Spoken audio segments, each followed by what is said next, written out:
All right, hello and welcome to Status, Capacity, and Administrative Posture, Volume 3. Give me one moment. We're letting people into the class. Good evening. And welcome to our live. This is week 3. This week we're going through Status, Capacity, and Administrative Posture. Um, We enjoy that you guys visit us on the YouTube lives. And I'm going to have one of our guests read tonight. Amy, take it away. Status, Capacity, and Administrative Posture, Volume 3. How authority is demonstrated through role, governance, and conduct. Important notice, scope, and intended use. This ebook is part of the Private Foundations and Risk Literacy series. The live YouTube sessions associated with these series are provided for general education literacy only and are designed to help viewers understand administrative systems, terminology, and common sources of confusion.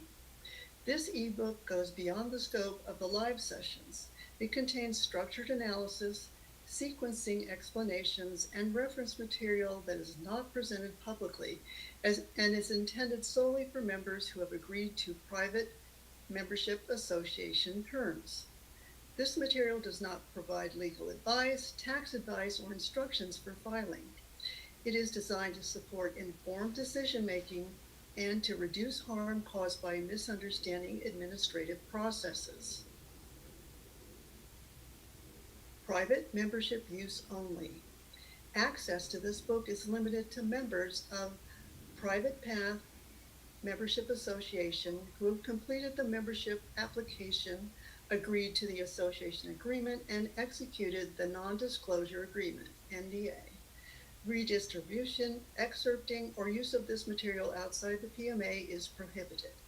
This restriction exists to ensure that the material is studied in its proper context and is not misapplied, misquoted, or used without adequate foundational understanding. The YouTube series teaches literacy. The ebook exists so students don't misapply what they learn. Private Membership Association Notice.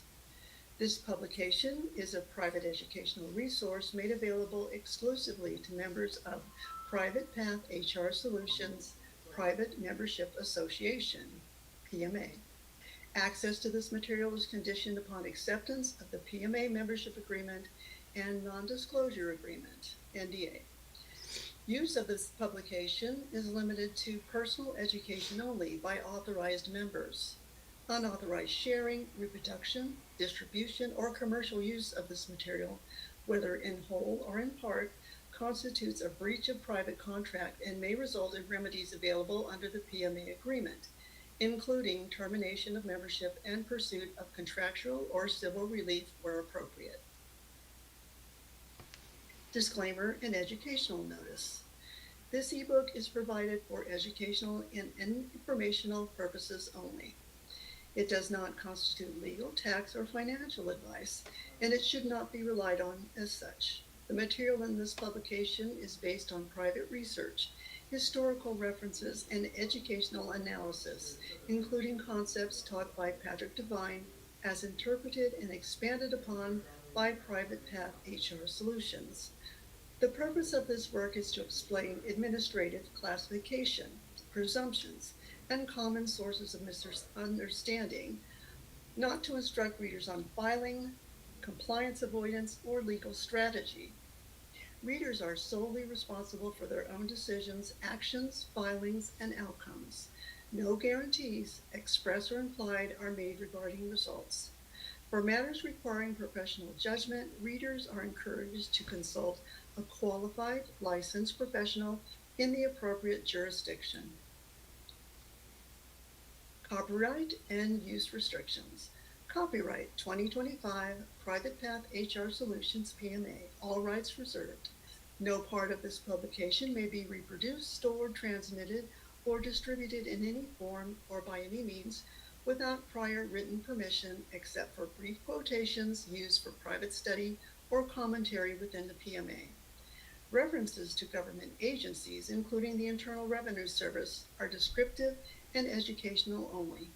Nothing in this publication instructs or encourages evasion of lawful reporting or compliance obligations. Contact us. If you have questions, need guidance, or wish to access additional tools and consulting, consult our website, email, and for classes at privatepathhrsolutions.com, Instagram and TikTok at privatepathhr, private membership access available through our site. Introduction. Why most failures are not structural, they are positional. By the time students reach this volume, most obvious structural errors have already been addressed. They understand why trust collapse, why sequence matters, why restraint is required, and why governance cannot be treated as optional. On paper, many of their structures are sound, yet despite this, many still fail. They fail not because their trusts are invalid, but because they misunderstand who they are acting as, in what role, and how that role is perceived administratively. This is the failure point this volume exists to correct. Most private education focuses on what to build. Very little focuses on how to stand once it exists.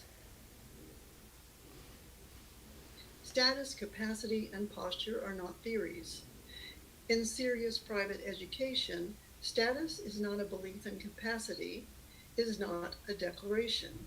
They are positions inferred from conduct over time. Administrative systems do not respond to self-identification, philosophical assertions, or personal belief. They do not evaluate intent or sincerity. They observe behavior. They infer posture by watching role, authority, governance, and consistency. This is where most understandings arise and why so many well-structured systems quietly fail. Why this subject is commonly misrepresented. Students are frequently told that authority must be asserted. You must correct your status. You must declare that you are private. You must notify agencies who you are. You must assert executor or trustee authority. These approaches misunderstand how authority actually functions. In the teachings associated with Patrick Devine, authority is never asserted into existence. It is exercised quietly through proper capacity, supported by record-keeping, discipline, and restraint. This volume restores that understanding. How roles actually work. Fiduciary, executor, trustee. One of the common failure points in private administration is role confusion. Students often collapse multiple roles into one identity, acting simultaneously as the individual, the fiduciary, the trustee, and the executor without recognizing that these roles are not interchangeable. A fiduciary is a role of duty, not dominance. It exists only when acting on behalf of another interest, such as an estate or a trust. A trustee administers a trust within its limited purpose. A trustee does not become the trust and does not operate personally through it. An executor acts for an estate when administration is required. Executor authority is situational, not perpetual. When these roles are blended, asserted personally, or exercised without discipline, administrative posture collapses, often without immediate warning.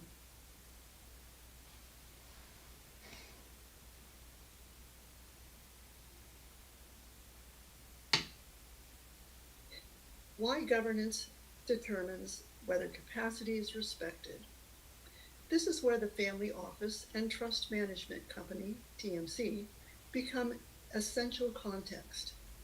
The status and capacity are not preserved by documents alone. They are preserved by governance. Governance is what demonstrates separation between personal and fiduciary conduct. It is what allows capacity to be recognized without being asserted. This includes clear role assignment, decision records, minutes, and resolutions, oversight of trustees and fiduciaries, and discipline separation between personal life and administration. Without governance, trustee action appears personal. Executor action appears opportunistic. Fiduciary action appears self-directed. A family office or TMC does not create authority. It proves discipline, and discipline allows authority to be respected. Administrative posture, how you are seen. Administrative systems do not ask who you believe yourself to be. They infer posture by observing who speaks, who signs, who pays, who benefits, and who controls. They do not evaluate intent. When governance is absent, the individual is inferred as the actor by default. Fiduciary posture collapses and private positioning fails quietly. This is why students who skip governance often attract scrutiny even when their underlying structures are valid. Why this volume comes before advanced private education. Advanced private education assumes role clarity, capacity discipline, existing governance, and an understanding of silence and restraint. Without this foundation, notices escalate unnecessarily, correspondence backfires, authority is undermined, and trust and estates are exposed, not because of wrongdoing, but because posture was never stabilized. Volume 3 ensures students understand how to exist within systems without provoking classification. What this volume will teach. By the end of this volume, students will understand why status is demonstrated, not declared, how capacity is inferred through governance, why family office and TMC structures matter for posture, how fiduciary, trustee, and executor roles differ in practice, when to act, when to remain silent, and why, and how administrative posture is preserved over time. This is not a volume about action. It is a volume about positional discipline. How fiduciary, trustee, and executor roles differ in practice, when to act, when to remain Part 1. Foundational distinctions. Chapter 1. Status versus capacity. Why words do not create authority. Introduction. The first distinction most people never learn. When people first encounter private education, they are told that something about them is wrong. Their status is incorrect, that it must be corrected, reclaimed, or reasserted. They are led to believe that authority is missing because the proper words have not yet been spoken, the right declaration has not been made, or the correct notice has not been delivered. This framing feels compelling because it offers a simple solution. Change the words and authority follows. But this is where most people go wrong. Authority is not created by words. It is recognized through capacity. This chapter exists to establish the most important foundational distinction in private administration. Status describes, but capacity operates. Until this distinction is understood, every advanced concept that follows, trust, estates, governance, and private posture, will be misunderstood or misapplied. Status is a description, not a mechanism. Status is often treated as though it were a switch, something that can be turned on or turned off through declaration. People speak of being in the wrong status or of needing to correct it so that systems will recognize them differently. These ideas assume that the status is a controllable input, something a person can select or assert into existence. In reality, status is not an input at all. Status is a description applied after the fact. It is the label systems use once behavior, role, and pattern have already been observed. It reflects how a person is being treated based on what they're doing, not what they say about themselves. A person is not treated as private because they declare privacy. A person is not treated as a fiduciary because they announce fiduciary intent. A person is not recognized as acting for an estate because they insist upon it. Status follows conduct. It does not precede it. This is why attempts to fix status through language alone consistently fail. They try to change the label without changing the behavior that produces the label. Capacity is the role that you're actually occupying. Capacity answers a different and far more practical question. In what role is this person acting right now? Every action a person takes occurs in a capacity. When someone speaks, signs, pays, directs, or benefits, they do so either personally or in a defined role on behalf of another interest. Capacity is not philosophical, it is functional. If a person pays personally, they are acting personally. If a person decides without oversight, they are acting individually. If a person benefits directly, capacity collapses into self-interest. Capacity is not established by intention. It is inferred from structure and conduct. This is why capacity matters more than status. Capacity is visible. It leaves a trail. It can be evaluated without asking a single question. Why status arguments fail where capacity discipline works. This distinction explains why so many status-based approaches collapse. A person may sincerely believe that they are acting as a trustee, executor, or fiduciary, yet continue to speak personally, decide personally, and benefit personally. From an administrative perspective, nothing has changed. The words may be different, the posture is not. Capacity discipline works differently. When actions are taken through defined roles, supported by governance and separation, capacity becomes clear without explanation. Authority does not need to be announced because it is already implied by how the system is being operated. Administrative systems do not require permission. They respond to consistency. The quiet nature of recognized authority. One of the most difficult lessons for students is learning that authority becomes stronger as explanation decreases. When capacity is correct, very little needs to be said. Roles are clear. Decisions are documented. Oversight exists. Separation is visible. Inference stabilizes. This is why experienced practitioners rarely announce who they are or what status they claim. Their conduct answers the question before it is even asked. Authority that must be explained is usually authority that is not yet secure. Why this chapter comes first. Every chapter that follows assumes this distinction has been absorbed. Without it, students tend to over-assert instead of organizing, declare instead of governing, and react instead of stabilizing. They attempt to correct labels rather than correcting posture. Once capacity is understood and disciplined, status becomes almost irrelevant.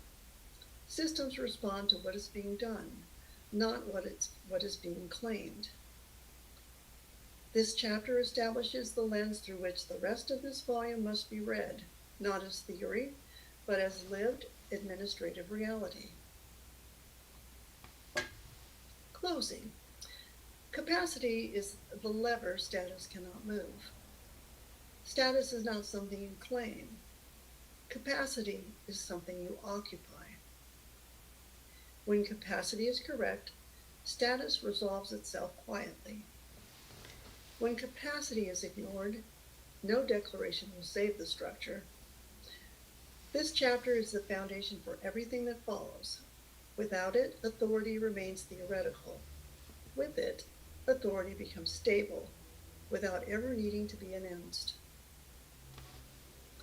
Caveat. Why status templates and law-heavy declarations often do more harm than good. Before moving forward, a critical clarification is required. Across the private education space, students are routinely sold expensive template packages, often costing thousands of dollars, that promise to correct status, assert private standing, or force recognition through documents saturated with statutes, case citations, constitutional references, Latin phrases, historical proclamations, and aggressive or accusatory language. These documents are marketed as powerful. In practice, they are frequently counterproductive. This caveat exists to explain why. The fundamental misunderstanding behind these templates. The core assumption behind most status-based templates is simple and incorrect. The authority is created by saying the right words loudly enough. Administrative systems do not operate this way. They do not evaluate how many laws are cited, how old the cases are, how confident the tone sounds, or how forcefully status is asserted. They do not reward verbosity or intimidation. They observe role. They infer capacity. They evaluate jurisdictional relevance. They respond to consistent conduct over time. Templates that attempt to declare authority into existence misunderstand how authority is actually recognized. Why these documents often attract scrutiny instead of protection. Documents that oversight law, declare immunity, accuse agencies of wrongdoing, demand recognition, or attempt to establish superiority often produce the opposite result the student intends. Rather than preserving posture, they tend to signal misunderstanding of process. They collapse private posture into confrontation. They replace silence with provocation. In many cases, such documents invite classification review or escalation, not because the student has done something unlawful, but because the posture presented is inconsistent with how private authority is actually exercised. The false promise being sold.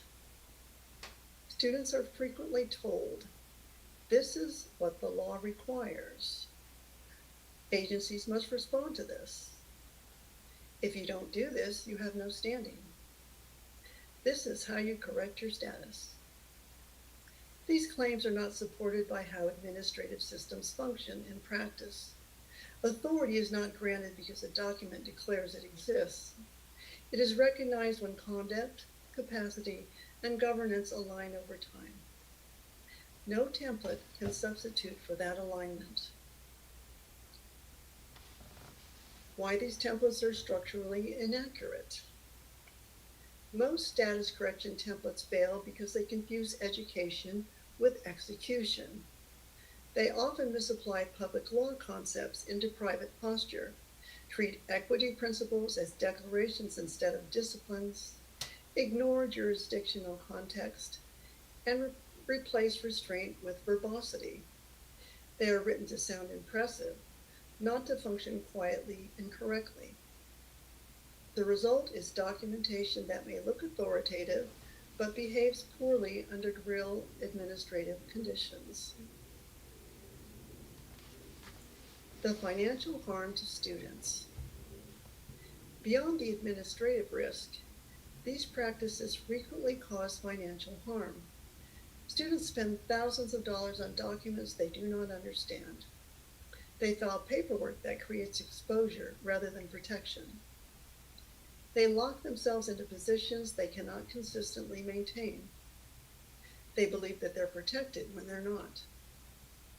Worse, they're rarely taught why the documents say what they say, only that they must be used. This volume exists to reverse that dynamic. What serious private education actually teaches.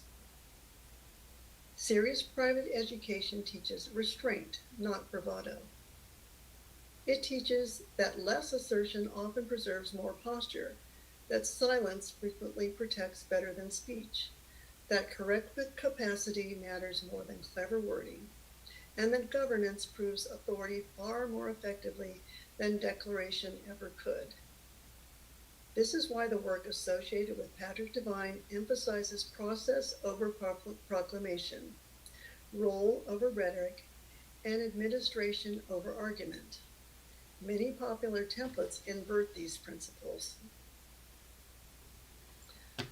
A final warning to the student. If a document feels like it is trying to force recognition, it is likely doing harm. Authority does not need to be announced. It needs to be maintained. Chapter 2. The individual versus the fiduciary. Why personal identity must step aside. Introduction. The hardest transition most people never fully make. One of the most difficult transitions in private administration is not structural. It is personal. Most students understand intellectually that a fiduciary role exists. They may even hold documents that appoint them as trustee or executor.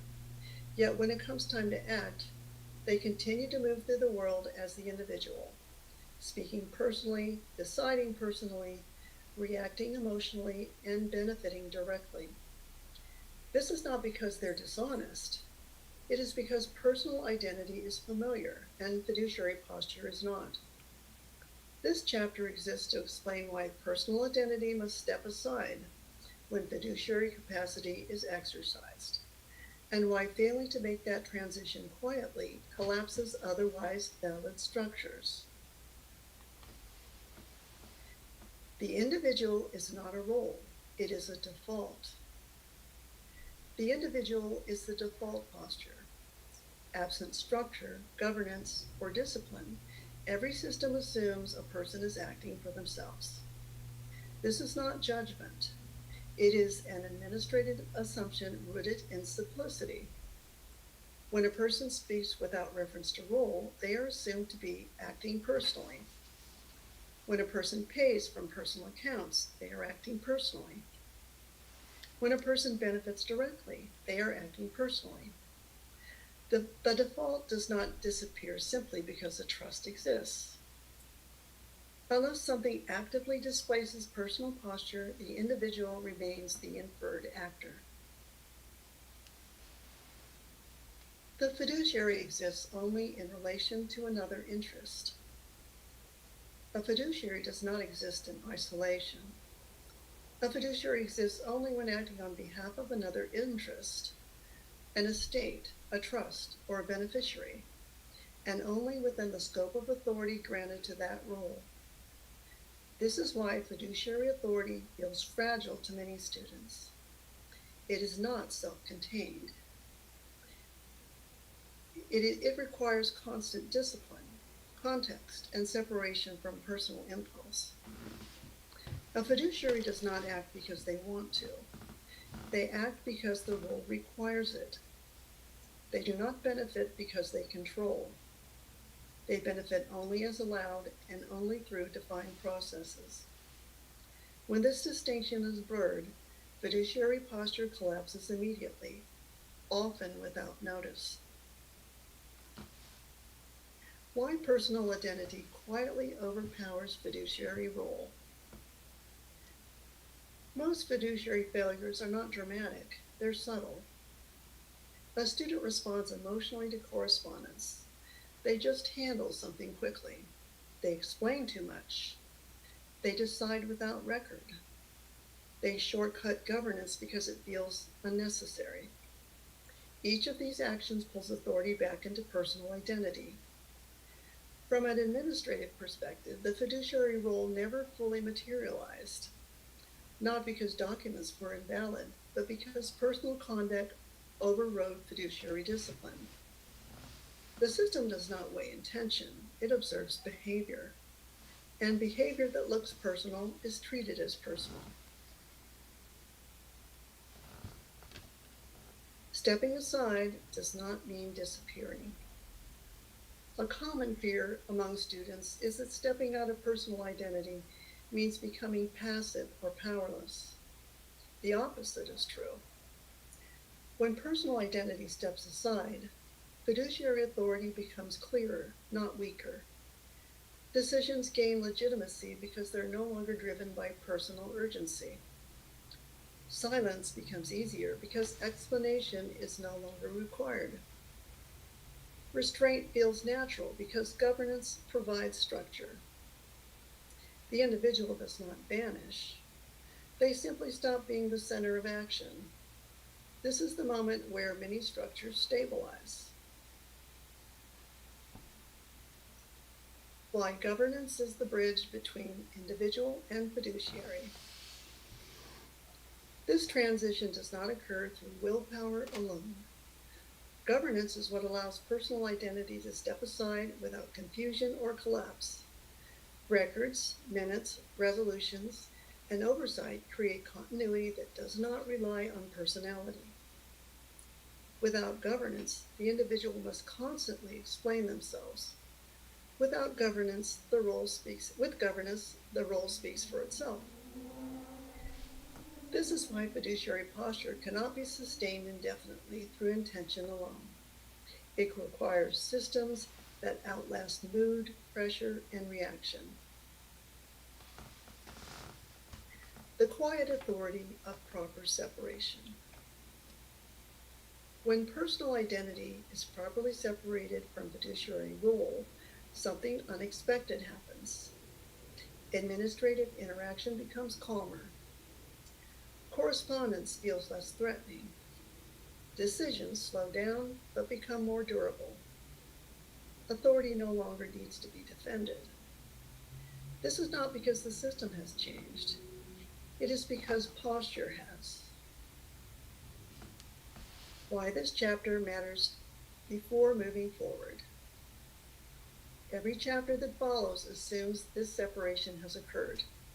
Without it, silence feels dangerous. Restraint feels irresponsible. Governance feels unnecessary. And authority feels fragile. Once the individual steps aside, fiduciary capacity can finally function as intended, quietly, consistently, and without constant assertion. Closing. Authority emerges when identity stops competing with role. The individual is always present, but when fiduciary authority is required, the individual cannot remain in control. Authority is not strengthened by personality, it is stabilized by discipline. When personal identity steps aside, fiduciary posture can finally stand on its own, and when that happens, systems respond without being masked. Chapter 3. Trustee, Executor, and Fiduciary Roles. Why Authority Has Boundaries. Introduction. When authority fails, it is usually because a boundary was crossed. By the time students reach this chapter, most no longer believe authority comes from words alone. They understand that posture matters and capacity must be disciplined, and that personal identity must step aside when acting in a fiduciary role. Yet even with this understanding, authority still collapses for many. The reason is simple. Roles are blurred. Trustee, executor, and fiduciary roles are often spoken of interchangeably, as though they describe the same function under different names. They do not. Each role exists within defined boundaries, and authority collapses the moment those boundaries are crossed, even unintentionally. This chapter exists to restore those boundaries. Fiduciary authority is relational, not absolute. At its core, fiduciary authority is not about control. It is about obligation. A fiduciary exists only in relation to another interest. That interest may be an estate, a trust, or a beneficiary, but is never the fiduciary themselves. Authority flows from duty, not dominance. This is why fiduciary authority feels conditional. It must be exercised within scope, for purpose, and with restraint. The moment fiduciary action begins to resemble personal discretion, the role loses clarity. Fiduciary authority does not expand because a person wants it to. It is limited by design. The trustee, administration within a defined purpose. A trustee's authority is narrower than many students assume. A trustee administers a trust according to its terms. That is the role. The trustee does not become the trust, does not own the trust assets personally, and does not act freely simply because the title exists. Trustee authority is bounded by the trust purpose, by fiduciary duty, and by governance. When trustees act outside those limits, by operating personally through the trust, by collapsing decision-making into personal impulse, or by ignoring record-keeping authority does not expand. It collapses. What often looks like taking initiative is, in practice, boundary violation. The executor, authority that exists only when needed. Executor authority is the most frequently misunderstood. An executor does not exist as a permanent role. Executor authority arises only when administration of an estate is required and recedes once that administration is complete.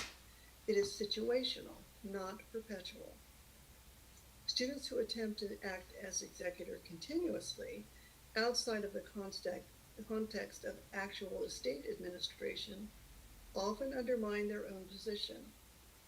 From an administrative perspective, the role appears opportunistic rather than necessary. Executor authority is strongest when used sparingly. Its legitimacy comes from necessity, not assertion. Why role bleed quietly destroys authority. Most authority failures do not happen because a role never existed. They happen because roles overlap. A trustee begins acting like an executor. An executor begins acting like an owner. A fiduciary begins acting personally. Each step feels minor. Each step seems practical. But from the system's perspective, boundaries are dissolving. Once roles can no longer be distinguished, authority becomes unclear. And unclear authority is treated as personal authority by default. This is how private posture collapses quietly.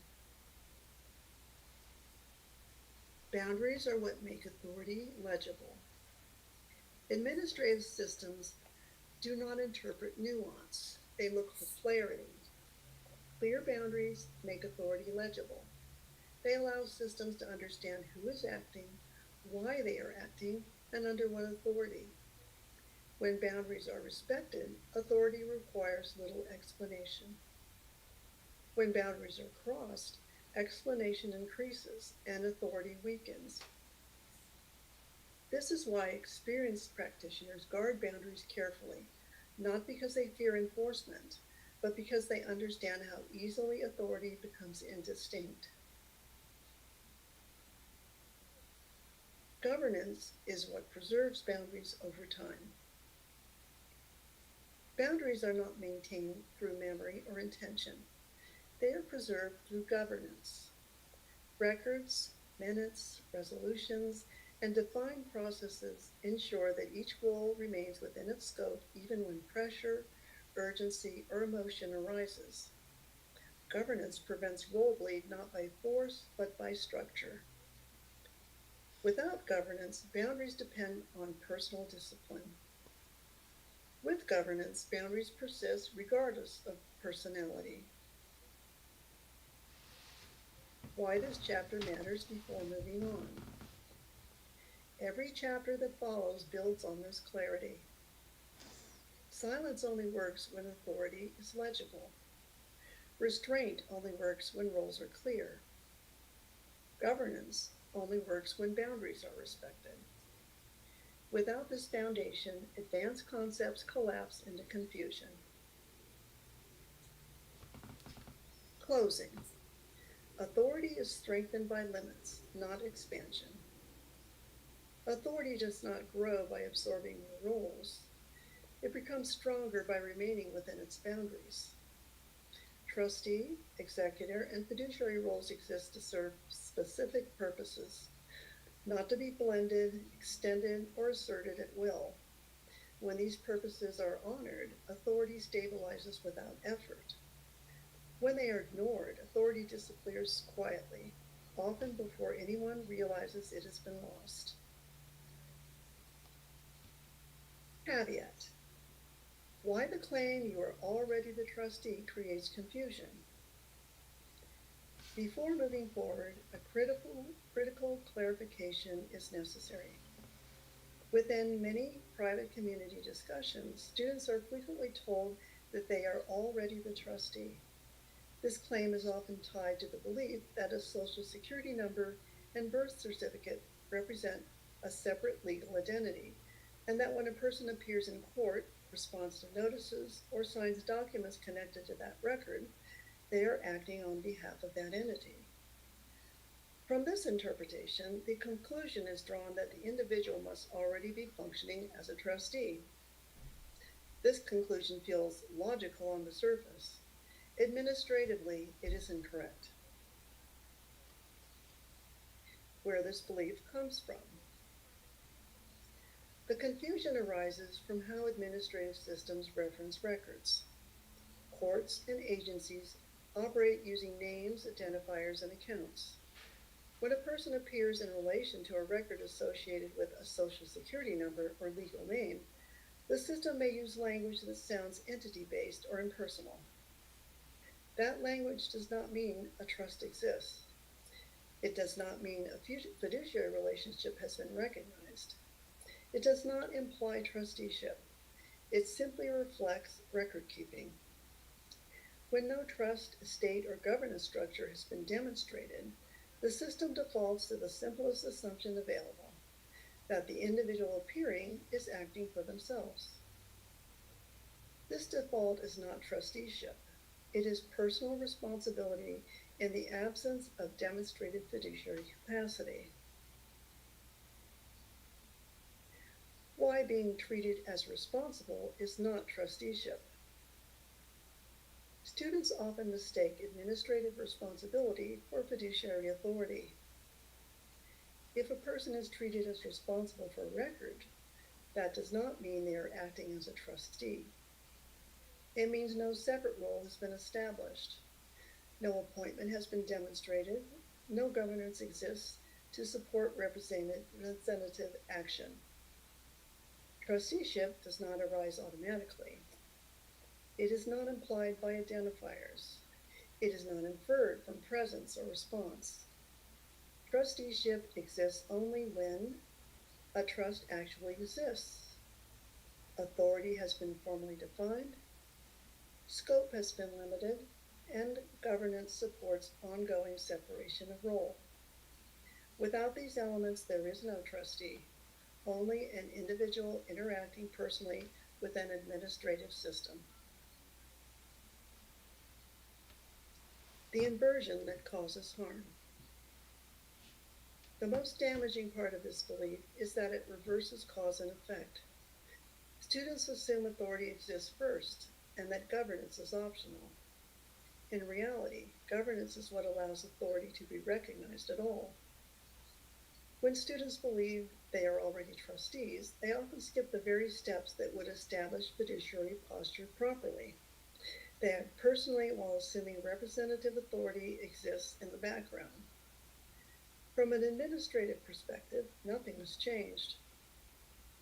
The system does not recognize trusteeship because it was theorized. It recognizes it when it is demonstrated through structure, appointment, and disciplined conduct over time. Why this clarification matters. Understanding this distinction prevents one of the earliest and most common collapses of private posture. Being treated as responsible by default is not evidence of fiduciary authority. It is evidence that no fiduciary separation has been shown. This volume teaches how authority is placed into use correctly, quietly, deliberately, and without assertion, so that roles are recognized without ever needing to be announced. Part 2, Administrative Posture. Chapter 4, How Systems Classify You Without Asking. Introduction. Classification is not a decision, it is an observation. One of the most unsettling realizations for students entering private administration is this. Systems classify you without ever asking who you believe yourself to be. There is no interview. There is no declaration phase. There is no opportunity to explain intent. Classification happens quietly, continuously, and automatically based on what is observed. This chapter exists to explain how that process works, why it is often misunderstood, and how many students inadvertently trigger classification outcomes they were trying to avoid. Classification is inferred, not assigned. Administrative systems do not assign status in the way students often imagine. They do not decide who you are based on belief, philosophy, or language. They infer posture based on patterns of behavior over time. Every interaction leaves a signal. Every signal contributes to a pattern. Every pattern leads to inference. This is not discretionary, it is procedural. When systems encounter incomplete or inconsistent signals, they default to the simplest explanation available. That default is almost always personal participation. What systems actually observe? Systems do not observe intention. They observe who speaks, who signs, who pays, who directs, who benefits, and who controls. They observe whether actions are governed, documented, consistent with a defined role, or whether they flow directly from an individual without separation. They do not ask whether a trust exists. They infer whether one is being used. They do not ask whether a fiduciary role exists. They infer whether fiduciary conduct is present. When those signals are absent, personal posture is assumed by default. Why classification often feels sudden. Many students experience classification as something that happens abruptly. They believed they were fine until a notice arrived, an account was questioned, or correspondence changed tone. In reality, classification was occurring the entire time. What changed was not the classification process, but the moment when a downstream system relied on that classification to make a decision. This is why classification feels like an event when it is actually a history. Silence does not prevent classification. A common misconception is that silence alone prevents classification. Silence can preserve posture, but not when it is supported, but only when it is supported by structure and governance. Silence without role clarity does not stop inference. It simply leaves systems with fewer signals to evaluate. When governance exists, silence reinforces separation. When governance is absent, silence allows default assumptions to persist. Silence is not a shield by itself. It is effective only when posture is already stabilized. Why over-explanation backfires? When students sense classification occurring, their instinct is often to explain. They send letters. They cite law. They clarify intent. They assert roles. Ironically, this often accelerates the very classification they were trying to avoid. Explanation creates new signals. Signals must be reconciled. When explanation is inconsistent with observed behavior, classification hardens instead of softening. Systems do not resolve confusion through persuasion. They resolve it through consistency. How governance alters classification without announcement. Governance is the only mechanism that reliably alters classification over time. When decisions are documented, when roles are clearly exercised, when authority is constrained by process, and when personal conduct is separated from fiduciary action, patterns change. And when patterns change, classification follows quietly. No notice is sent, no acknowledgement is required, and no declaration is made. This is why experienced practitioners focus on governance rather than argument. They allow systems to infer the correct posture without being asked to recognize it explicitly. Why this chapter changes how the rest of the volume is read. Without understanding classification, students often misinterpret everything that follows. They mistake silence for avoidance. They mistake restraint for inaction. They mistake governance for bureaucracy. They mistake correspondence for judgment. Once classification is understood as inference rather than decision, fear subsides. Students stop reacting to individual events and start stabilizing patterns. This is the point at which private administration becomes sustainable. Closing. You are always being read, even when nothing is said. Classification does not wait for permission. It happens continuously, based on what is visible and repeatable. The goal of private administration is not to stop classification. It is to ensure that what is classified is accurate, consistent, and restrained. When posture is disciplined, systems respond without being provoked. And when systems are not provoked, most problems never arise. Caveat: how status corrections collapse otherwise valid trust structures. At this stage, it is critical to address one of the most destructive behaviors in private education, the practice commonly referred to as status correction. Students are frequently told that they must declare a change in status, notify agencies of private standing, assert non-citizen or sovereign identity, or correct the record through affidavits and notices. These actions are often marketed as necessary, powerful, or protective. In practice, they are frequently catastrophic.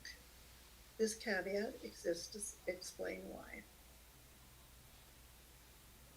The core error behind status correction. The foundational mistake behind status correction is the belief that status is changed by assertion rather than inferred by conduct. Administrative systems do not update classification because someone announces that they are different. They update classification only when behavior changes, when role is consistently demonstrated, when governance supports that role, and when personal conduct is replaced with disciplined fiduciary posture. Status correction attempts to reverse this process. It tries to force recognition before posture exists. The result is predictable failure. How status corrections reinforce the very posture students are trying to escape. When a person sends a document asserting personal sovereignty, immunity, or special standing, the act itself is personal, unilateral, and unsupported by governance. Regardless of the language used, the system interprets this as individual grievance, not fiduciary action. Instead of removing the individual from the center of the interaction, status correction fixes the individual there more firmly. Classification does not soften, it hardens. Why fiduciary and trustee roles collapse immediately. A fiduciary does not assert personal identity. A trustee does not seek recognition for themselves. Authority is exercised quietly on behalf of another interest. When the same person asserts personal sovereignty while claiming fiduciary authority, the roles collide. From an administrative perspective, this appears as alter ego control. Even if trusts exist, documents are valid, and EINs are correct. The structure has not failed on paper, it has failed in posture. Why status corrections destroy trust neutrality. Trusts depend on neutrality. Status correction documents frequently use accusatory language, cite criminal liability, threaten consequences, or demand acknowledgement. This converts what should be neutral fiduciary posture into adversarial engagement. Once neutrality is lost, trusts are no longer treated as passive fiduciary instruments. They are treated as extensions of personal dispute. At that point, private positioning fails quietly, not because it was unlawful, but because it ceased to be neutral. Governance is almost always bypassed. Status corrections are almost always self-authored, self-sent, and undocumented in governance records. They bypass resolutions, oversight, and restraint. This signals impulse, not administration. Family office and trust management company structures exist to prevent exactly this type of unilateral action. Bypassing them defeats their purpose. Why recovery becomes so difficult. As explained in Chapter 4, classification is path dependent.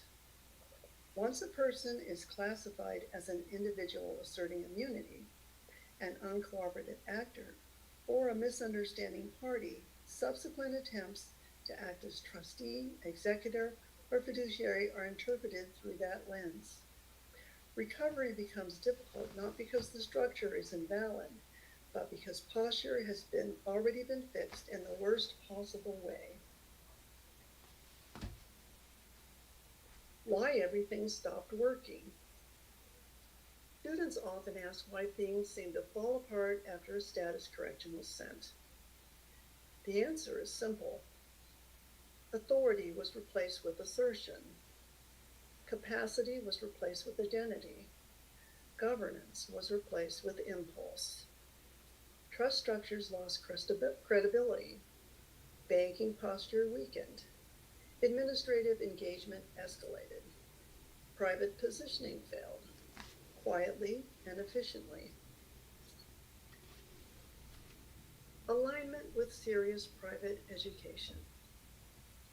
In serious private education, including the work associated with Patrick Devine, status is never corrected through announcement. Capacity is exercised when required. Silence is preserved when possible. Process replaces proclamation. Governance restrains impulse. Status is allowed to be observed, not argued. A final warning to the student. If a document feels like it is trying to force recognition, it is almost certainly doing harm. No trust, estate, or fiduciary structure can survive prolonged personal assertion disguised as private education. Why this volume does not provide scripts. At this stage, students must learn posture, not language. Providing scripts too early encourages copying without understanding, speaking without governance, and explaining when silence is required. This is exactly how well-meaning students destroy posture.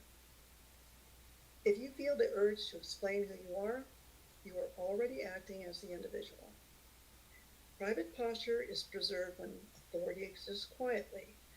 Capacity is exercised only when necessary. Governance restrains impulse, and silence does most of the work. Chapter 5, Silence, Restraint, and the Power of Non-Assertion. Introduction. Why the most sophisticated move is often not to speak. After understanding how systems classify without asking, many students experience discomfort. If classification is happening quietly, if posture is inferred rather than assigned, if assertion backfires, then a natural question arises. What am I supposed to do? This chapter exists to correct a reflex that has been trained into most people long before they encounter private education. The reflex to explain, defend, or assert. In private administration, that reflex is often the greatest liability. Silence is not avoidance. Silence is commonly misunderstood as fear, evasion, or inaction.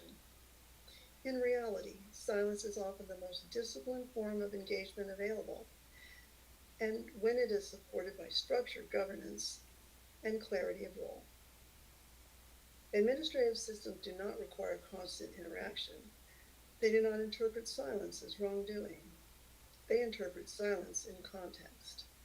When posture is stable, silence reinforces separation. When posture is unstable, silence simply preserves the default. This distinction matters. Silence does not create posture, it preserves posture once it exists. Why assertion feels necessary and why it isn't. Most students feel the urge to assert because they believe silence will be misinterpreted. They worry that they do not explain who they are. If they do not explain who they are, the system will get it wrong. What they fail to recognize is that explanation itself becomes a signal, and often the loudest one. Assertion introduces personal identity, emotional urgency, ungoverned language, and inconsistency with prior conduct. Once introduced, those signals cannot be unseen. Systems do not reward explanation, they reward consistency. How overcommunication creates exposure. Every unnecessary communication creates a new record. Every new record must be reconciled with existing data. Every reconciliation increases scrutiny. This is not punitive, it is mechanical. When a person explains without necessity, they often create contradictions between what is said and what has been done. Those contradictions harden classification rather than soften it. Silence avoids contradiction. Restraint as an active discipline. Restraint is not passivity.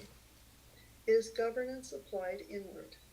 Restraint means acting only when authority exists, speaking only when required, responding only within scope, and allowing structure to do the work. This is why advanced practitioners appear calm where others panic. They are not disengaged, they are disciplined.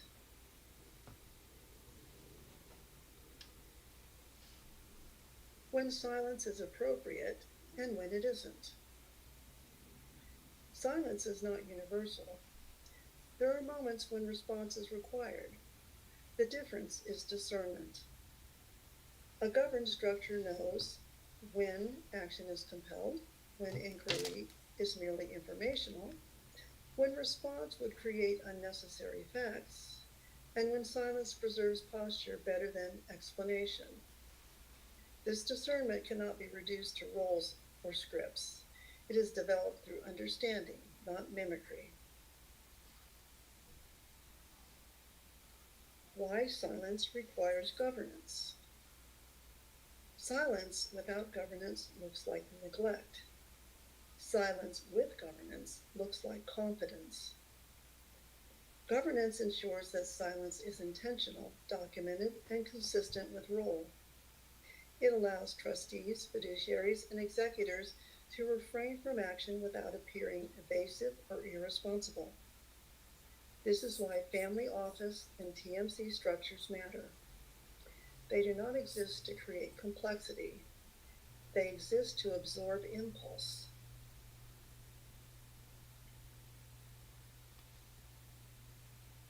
The hidden power of doing nothing correctly. Most administrative problems arise not from failure to act, but from acting too soon. A premature letter, an unnecessary affidavit, an emotional response, an explanation that was never requested. Each of these creates facts that cannot be undone. Silence prevents those facts from ever coming into existence. Closing. Authority does not announce itself. Authority does not argue. It does not explain itself. It does not demand recognition. Authority is observed over time through restraint, consistency, and role-appropriate conduct. This chapter does not teach you what to say. It teaches you why saying less preserves more. When silence is supported by structure and governance, it becomes one of the most powerful tools in private administration.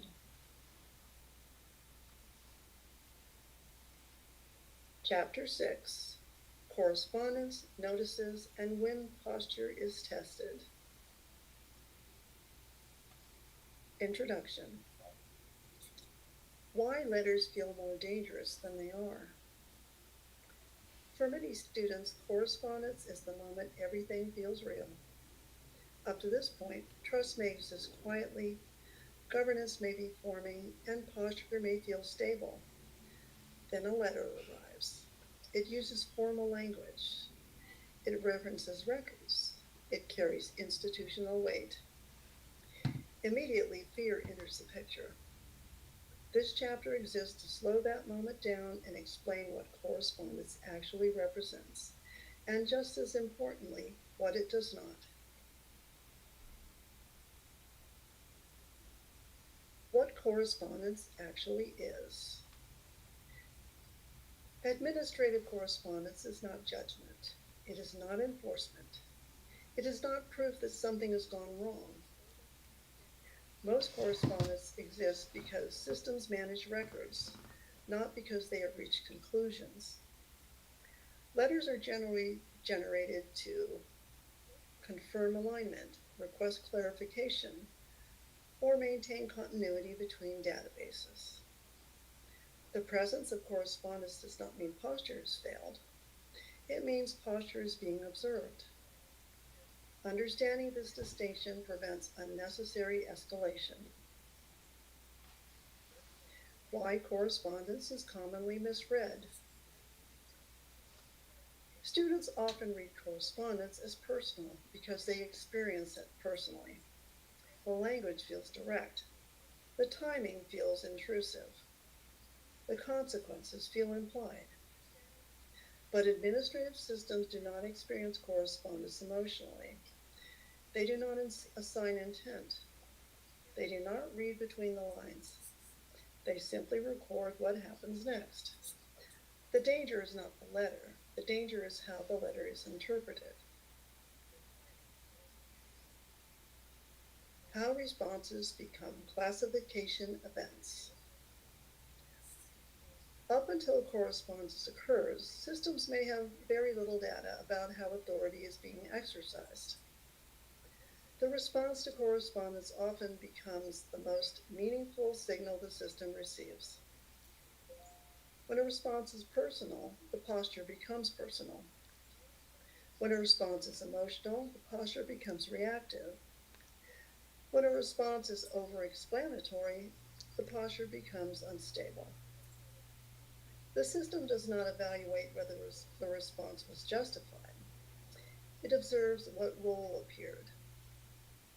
This is why correspondence is a testing point, not because the system is adversarial, but because it is observant.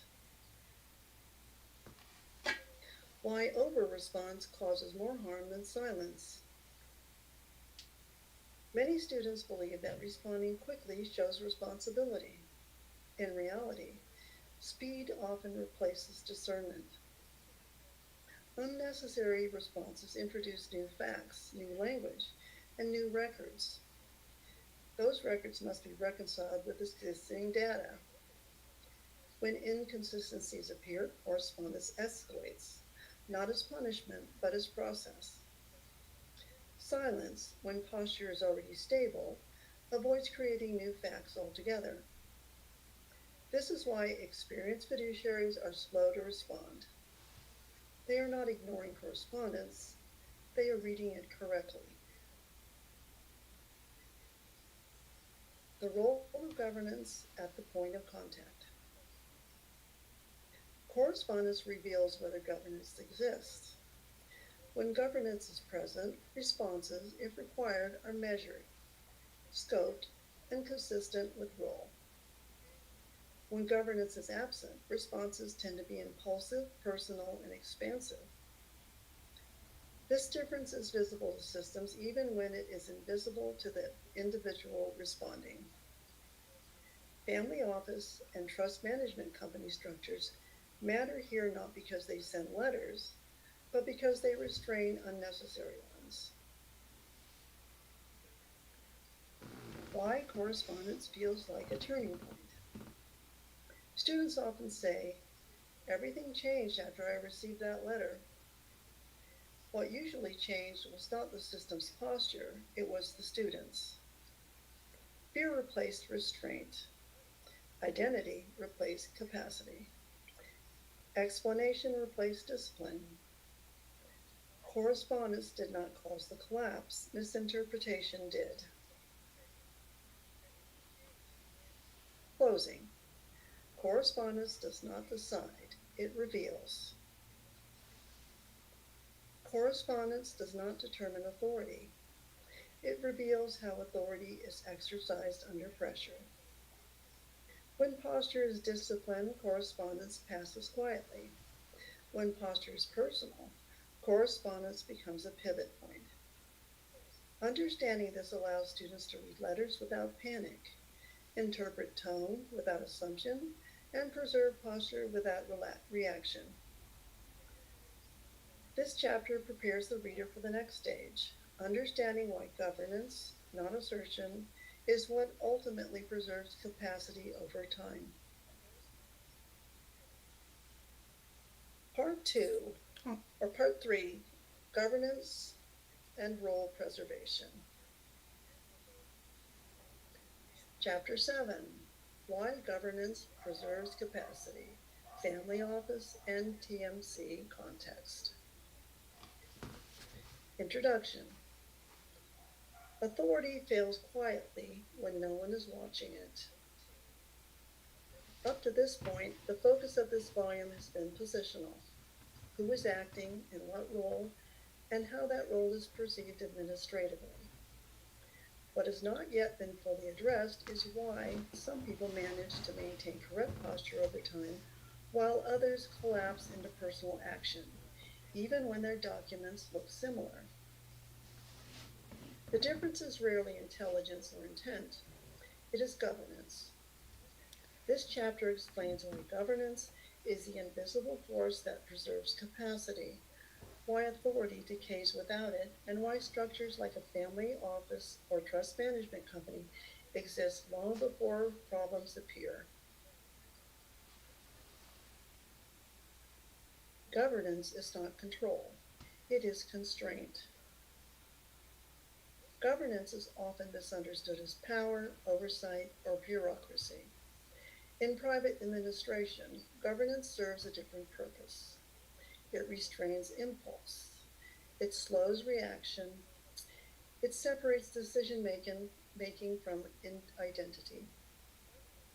When governance exists, authority does not flow directly from emotion or urgency into action. It passes through process. This is what preserves capacity. Without governance, even well-intentioned trustees and fiduciaries begin to act personally, not because they mean to, but because nothing interrupts that instinct.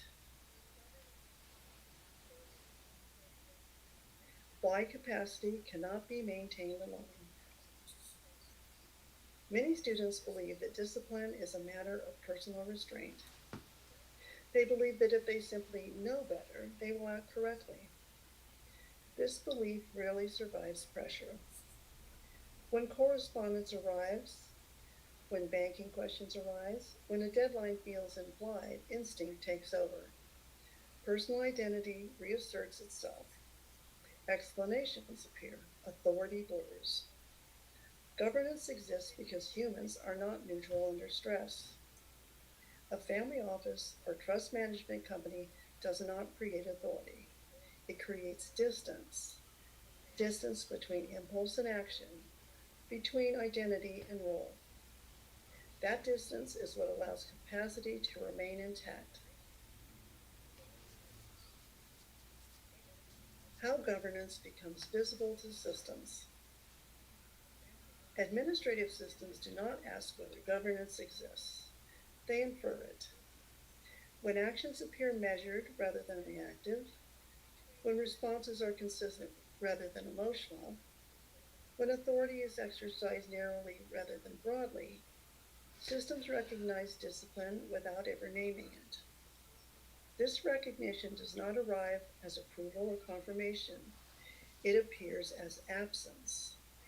Absence of escalation, absence of inquiry, absence of complication. Governance rarely announces itself. It is noticed by what does not happen. Why family office and TMC structures matter here. Family office and trust management company structures are often misunderstood as advanced or optional. In reality, they exist to preserve posture long before complexity arrives. They provide a place where decisions are recorded, roles are respected, and authority is exercised deliberately rather than reflexively. They ensure that trustees do not act alone, that fiduciaries are accountable to process, and that personal identity does not quietly reclaim control. Without this layer, even correct structures begin to erode. The quiet failure governance prevents. Most private collapses are not dramatic. They occur slowly. A letter answered too quickly. An explanation offered unnecessarily. A decision made without reflection.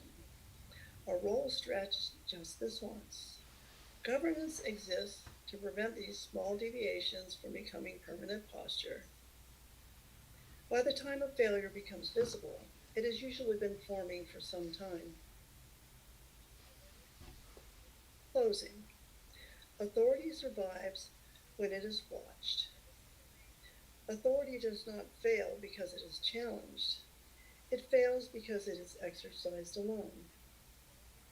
Governance ensures that authority remains bounded, deliberate, and observable, not to the public, but to the structure itself. This is why serious private administration does not rely on confidence alone. It relies on systems that quietly preserve capacity over time. The next chapter explores what happens when governance is absent, and how even valid structures collapse when posture is no longer protected. Chapter 8. How poor governance collapses private posture. Introduction. Collapse rarely looks like failure at first. When private posture collapses, it rarely happens all at once. There is no single mistake, no dramatic confrontation, no obvious moment when everything just breaks.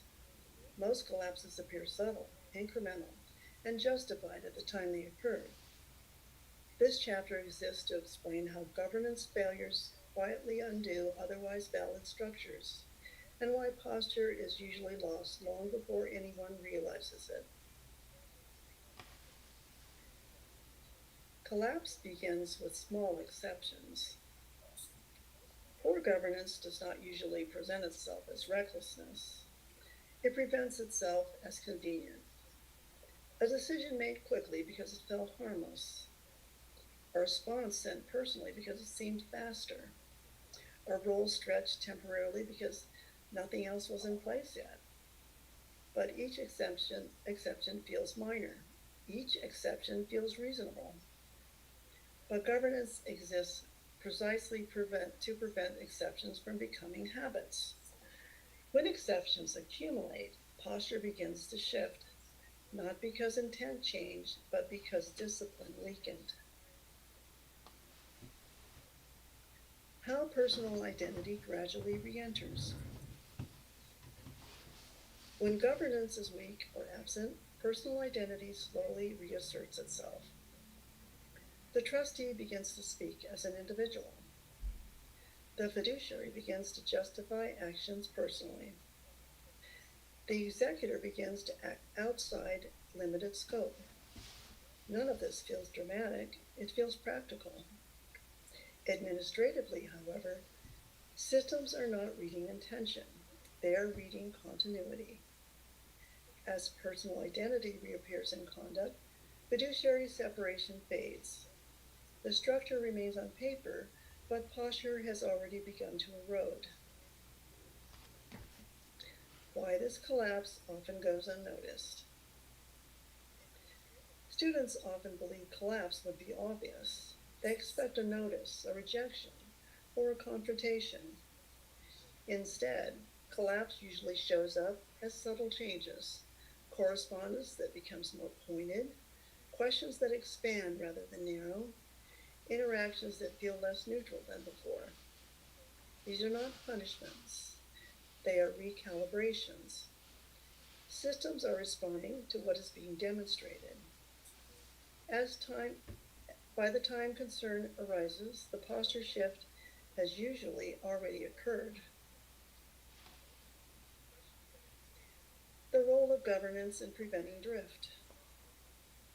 Governance exists to interrupt drift. It slows action. It requires reflection. It forces role awareness before engagement. It ensures that authority passes through process rather than impulse. When governance is present, small exceptions are caught early. When governance is absent, those same exceptions compound quietly. This is why governance failures are so difficult to reverse. The system is not responding to one action, it is responding to a pattern that is already formed. Why documents cannot save posture once drift occurs. At this stage, many students attempt to correct collapse by producing more documents. They restate roles, they cite authority, they clarify intent. Administratively, this often worsens the problem. Documents do not override behavior. They are evaluated in light of it. When documents contradict observed behavior, posture collapses further. The appearance becomes one of confusion rather than correction. This is why governance must exist before pressure arises, not after. Why governance failure feels like everything suddenly changed. Students often describe collapse as sudden. In reality, what changed was awareness. The structure did not fail overnight. The posture did not collapse instantly. The system did not suddenly turn hostile. What happened was that accumulated drift reached a point where it could no longer be ignored. Governance did not fail loudly, it failed quietly, until quiet failure became visible. Closing. Posture is preserved long before it is needed. Private posture is not maintained by reacting correctly in difficult moments. It is preserved by having governance in place long before those moments arrive. When governance exists, posture holds under pressure. When it does not, even valid structures collapse without confrontation. This chapter prepares the reader to understand why discernment matters and why the next step is learning how to evaluate posture before acting at all. Part 4, Discernment and Readiness. Chapter 9, Why Status Correction is Commonly Misunderstood. Introduction. When language replaces understanding. By the time students encounter the idea of status correction, most are already confused. The phrase sounds authoritative. It suggests that something fundamental can be fixed, clarified, or restored through a deliberate act. It implies that a misclassification occurred earlier and that the solution is to correct it directly.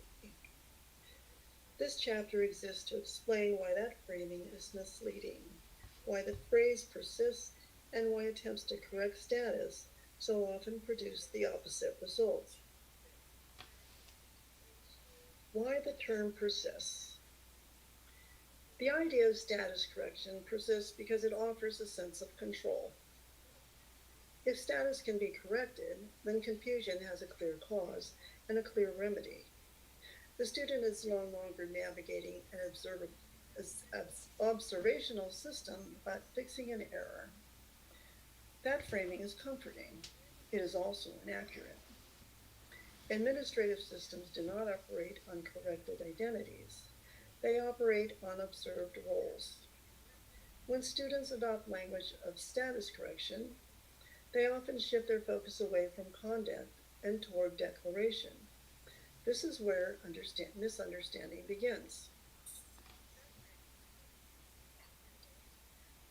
How status becomes a stand-in for identity. In many discussions, the word status quietly becomes a proxy for identity. Students begin to believe that their problem lies in how they were described rather than how they're acting. They search for the right words, the right documents, or the right declaration that will finally place them in the correct category. This search misunderstands the system. Administrative systems do not reconcile identity claims. They reconcile records of behavior. The moment a person attempts to correct status through language alone, they center themselves personally. The posture shifts from fiduciary to individual, even if the intention was the opposite.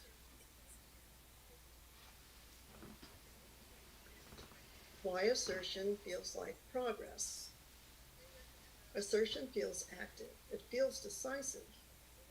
Sending a notice, filing an affidavit, or making a declaration creates the sense that something has been done. In contrast, restraint feels passive, slow, and uncertain. But administrative systems do not reward decisiveness. They reward consistency. When assertion replaces discipline, the system does not read clarity. It reads escalation. The record expands, posture narrows, and classification hardens. This is why students often report that things got worse after attempting to correct status. Nothing was corrected. Something new was introduced. The difference between correction and alignment. What students are often seeking is not correction, but alignment. Alignment does not occur through announcement. It occurs through sustained, role-consistent conduct. When actions, authority, and governance align over time, posture stabilizes without ever being declared. This process is quiet. It does not feel like progress because it does not produce immediate feedback, but it is the only process administrative systems recognize. Status is not corrected, it is inferred. Why this misunderstanding is so costly. When students misunderstand status correction, they often undermine structures that were otherwise sound. Trust exists, but posture becomes personal. Governance exists, but it is bypassed. Authority exists, but it is asserted rather than exercised. The system does not reject these structures, it simply stops recognizing separation. By the time confusion becomes visible, the issue is no longer status, it is credibility. How this chapter reframes the conversation. This chapter is not intended to argue against anyone's beliefs. It exists to reframe the conversation entirely. The question is not, how do I correct my status? The question is, what posture am I demonstrating over time? Once that shift occurs, much of the confusion disappears. Students stop searching for declarations and start paying attention to conduct, governance, and restraint. This is the turning point where private administration becomes sustainable. Closing. Status is not claimed, it is observed. Status is not something that can be fixed with a document. It is not something that can be declared into existence. It is what systems conclude after watching how authority is exercised, how roles are respected, and how consistently posture is maintained. When students understand this, they stop trying to correct the record and start allowing it to stabilize on its own. That understanding is the foundation of discernment, which is where this volume turns now. Caveat 1. Media-based status systems and the illusion of multiple legal identities. In recent years, social media has popularized the idea that a person can select from multiple legal statuses, often described as 5, 7, or more distinct positions. These frameworks are often presented as hidden knowledge, suggested that by choosing the correct status, jurisdiction can be altered, obligations can be avoided, or recognition forced. This model does not exist administratively. The appeal of these narratives lies in their structure. They offer categories, terminology, and the promise that confusion can be resolved through selection. They often combine fragments of nationality law, immigration concepts, fiduciary language, and administrative procedure into a single identity-based framework. What they misunderstand is how administrative systems actually function. Administrative systems do not recognize menu-based identity selection. They do not assign status because it was named, declared, or claimed. They observe conduct over time and infer posture accordingly.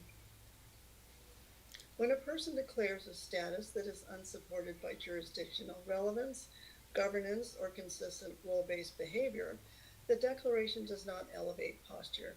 It is ignored. In many cases, it reinforces personal classification by recentering the individual as the actor. The Patrick Devine process does not operate on identity selection. It operates on a state-based authority and fiduciary capacity. Anything that requires repeated personal declaration moves in the opposite direction. Caveat 2. State-national form-based status claims and why they disrupt the private process. One of the most common examples of media-driven status confusion is the claim that a person can become a state national or otherwise change standing through form filings or notices. These claims often misuse legitimate administrative concepts. Forms such as Form 56 are real. They serve specific purposes within defined contexts. Form 56, for example, is a notice of fiduciary relationship used when a fiduciary role already exists and is being exercised within proper scope. It is not a status declaration. When such forms are used to assert identity, immunity, or political standing, they create records that conflict with fiduciary neutrality and administrative restraint. Instead of allowing posture to be observed quietly, the individual steps forward to announce who they are. This undermines the Patrick Devine process in several ways. It collapses state-based authority back into personal assertion. It fixes classification prematurely. It introduces jurisdictional arguments where there were none required. It creates irreversible administrative records that must later be reconciled. More importantly, it reverses the logic of the private process. Patrick Devine does not teach that the status is changed through declaration. He teaches that status is exercised through disciplined fiduciary conduct, supported by governance and allowed to be inferred over time. If a method requires constant explanation, repeated filing, or escalating assertion, it is not aligned with that process. Chapter 10: Common Errors That Trigger Administrative Attention. Introduction. Attention is rarely triggered by one action. Most students assume administrative attention is triggered by a single mistake, a wrong form, a missed filing, a bad document. In reality, attention is almost never caused by one event. It is caused by patterns that form over time and eventually become visible. This chapter exists to explain why certain patterns consistently attract administrative attention, even when no wrongdoing exists, and why those patterns are usually created unintentionally. Why attention feels personal when it isn't. Administrative attention often feels personal because it appears suddenly. A question expands. A request becomes more detailed.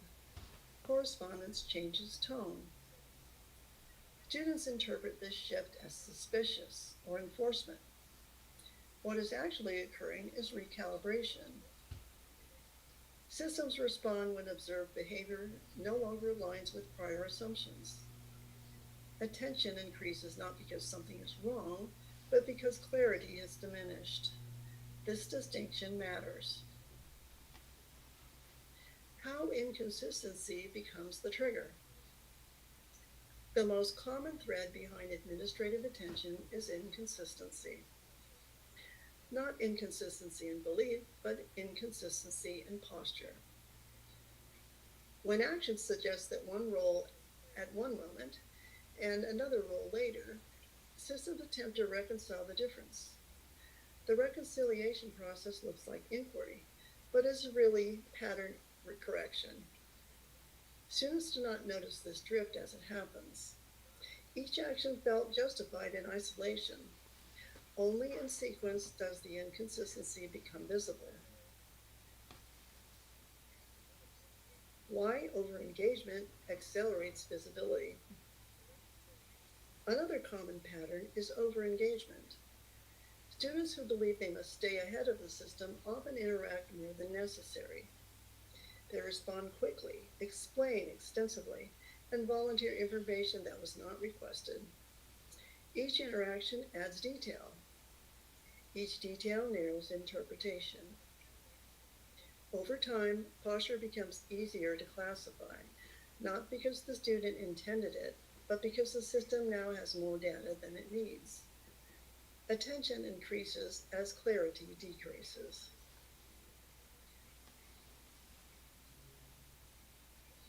How identity quietly re-enters the record. One of the most consistent errors occurs when personal identity slowly re-enters administrative interaction. A letter is signed personally. An explanation uses personal language. A response frames urgency or frustration. None of this feels dramatic, it feels human.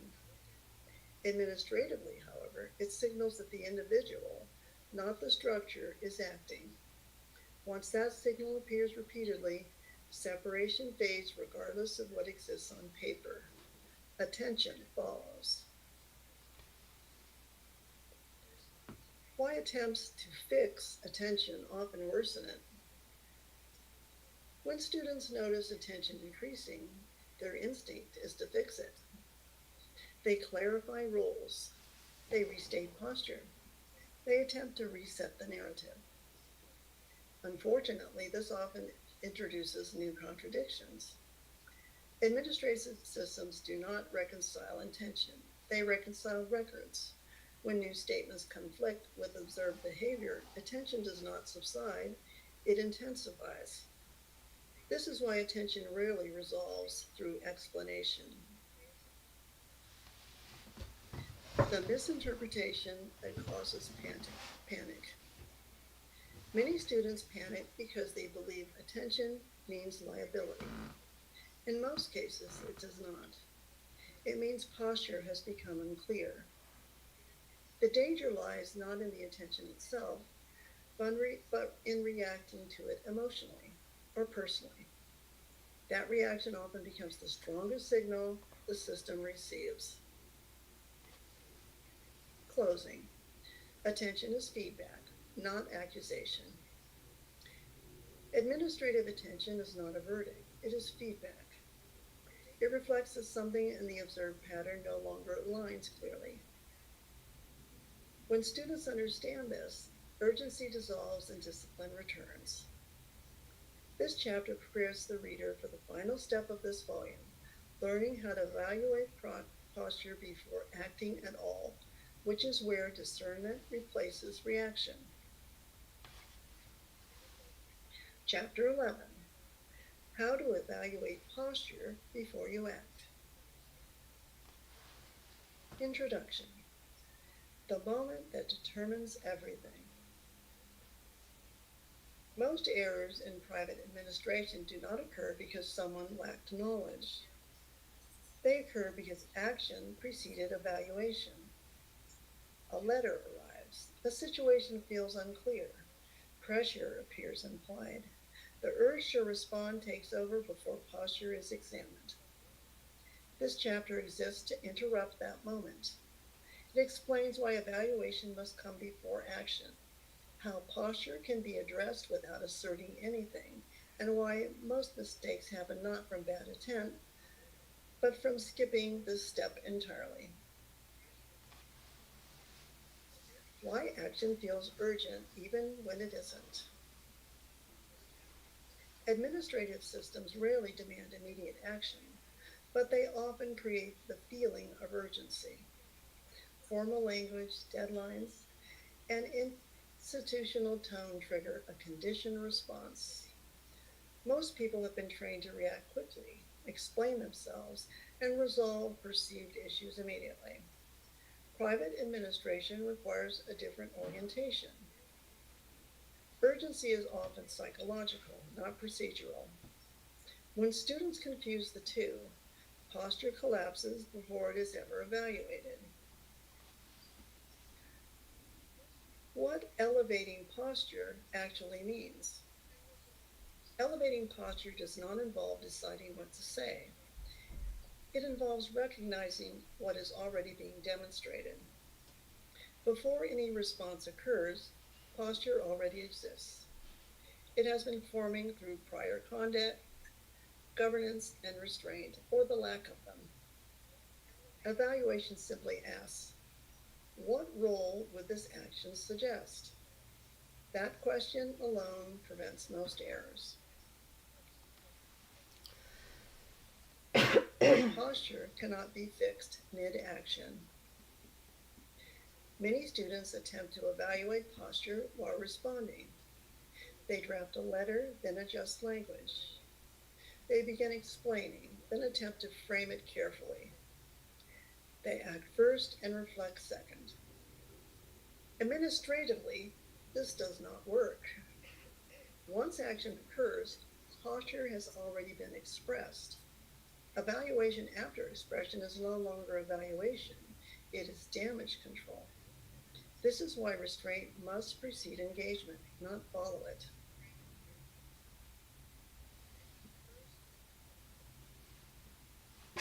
How quiet evaluation preserves authority.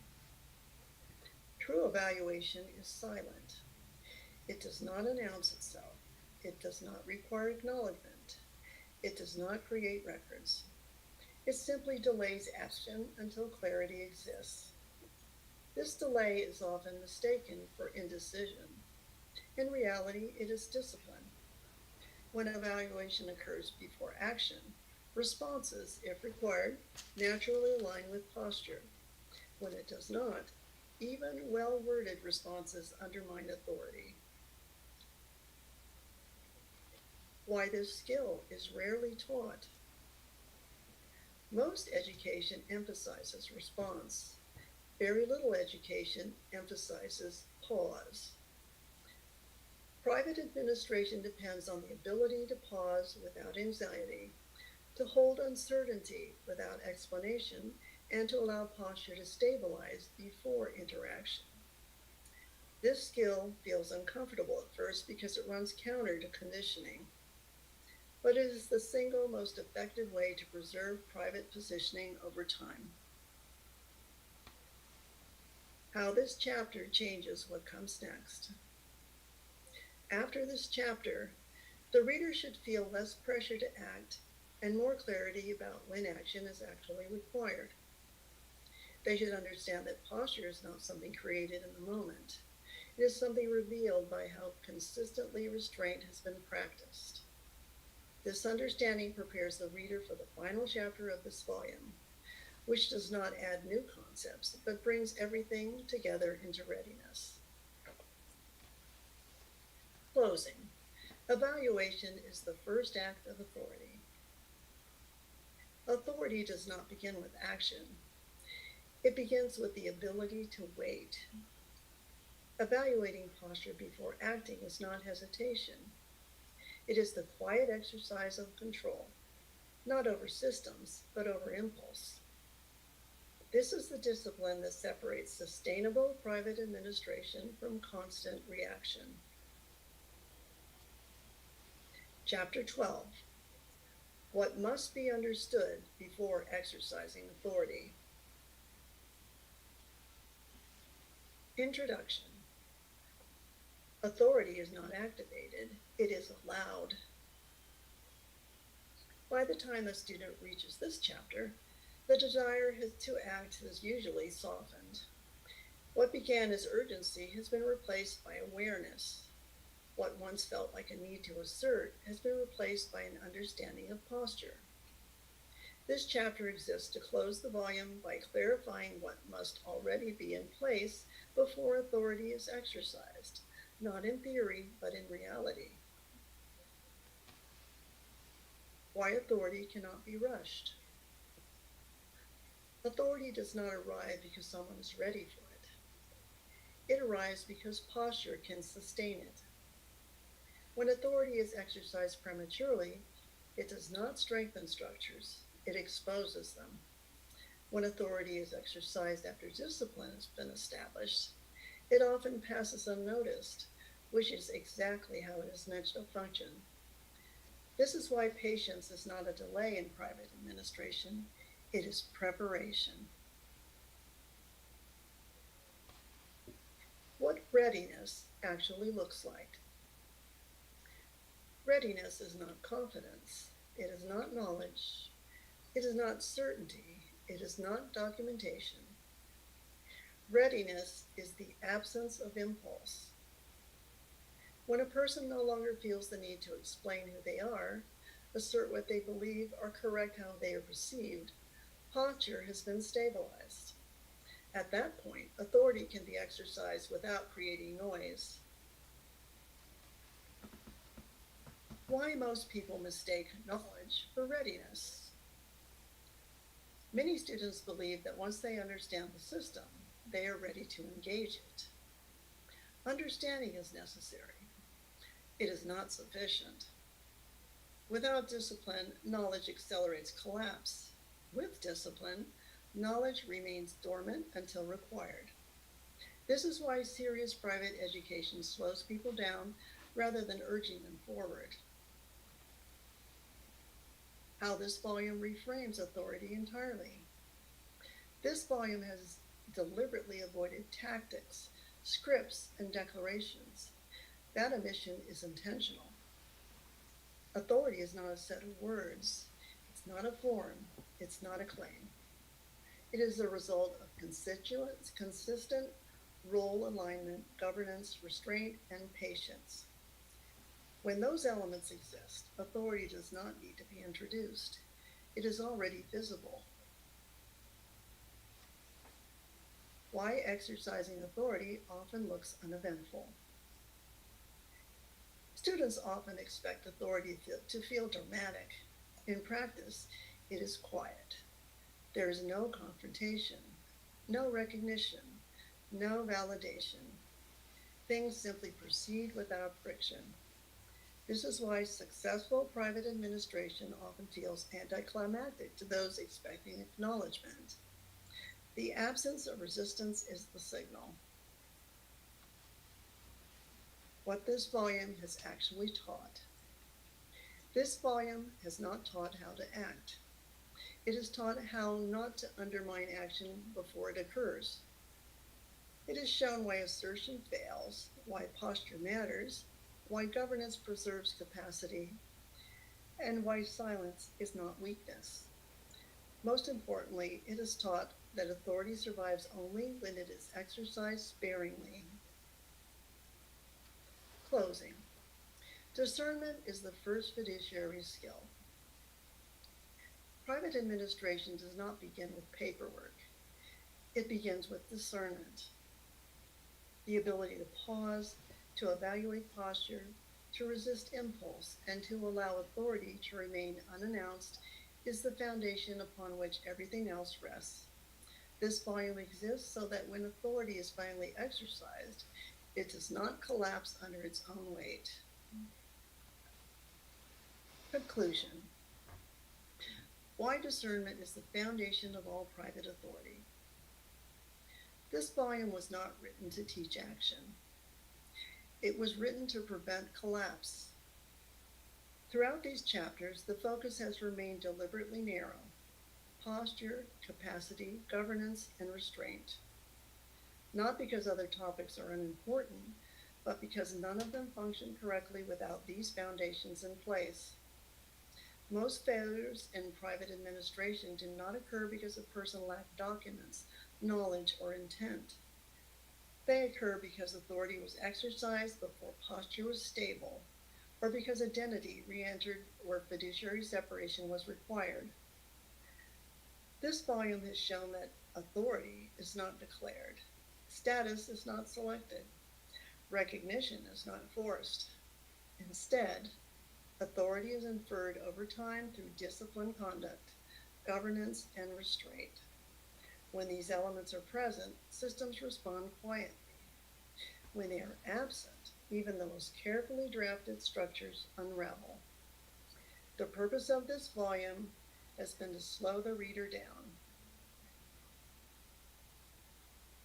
not to delay progress, but to prevent irreversible mistakes. Silence, evaluation, and governance are not weaknesses in private administration. They are conditions that make authority sustainable. When these principles are understood, the need to explain, correct, or assert disappears. What remains is clarity. That clarity is what allows the next stage of private education to occur without unnecessary exposure. What's next? Volume 4, Benefits Protection and Risk Containment. Once posture, capacity, and governance are understood, a new set of questions naturally arise. Not questions of identity or status, but questions of risk. How does interaction with public systems affect private posture over time? How are benefits preserved without triggering unintended consequences? How is exposure identified before it becomes liability? How is risk contained without provoking attention? These questions cannot be answered safely until the foundations established in this volume are in place. Volume 4 exists to address this next layer. It does not revisit posture or status. It assumes that those concepts are now understood. Instead, it examines how risk accumulates quietly, how benefits can be unintentionally compromised, and how disciplined private administration reduces exposure without confrontation. This includes understanding how certain actions, well-intentioned but poorly sequenced, can place benefits, entitlements, or protections at risk, and how proper containment prevents that outcome. Volume 4 is not about asserting rights. It is about preserving position. It is not about confrontation. It is about containment. It is not about doing more. It is about doing less correctly. With the foundations established in this volume, the reader now is in discussion without fear, reaction, or impulse.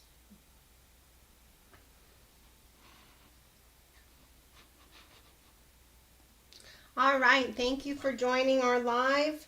We're going to go into our Q&A. We'll see everybody next week.